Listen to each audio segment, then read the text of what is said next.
শ্লোকানি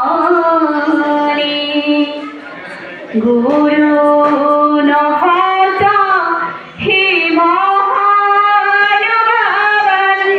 শ্রেয় ভক্তম বৈক্ষম অপি হলুকে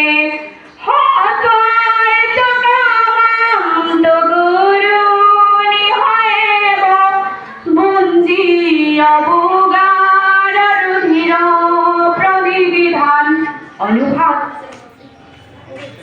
হে ভগবান, আমার মহানুভবের শালক, তারা পার্থিব বস্তুর অবিলাসী হলেও তারা আমারই গুরুজন।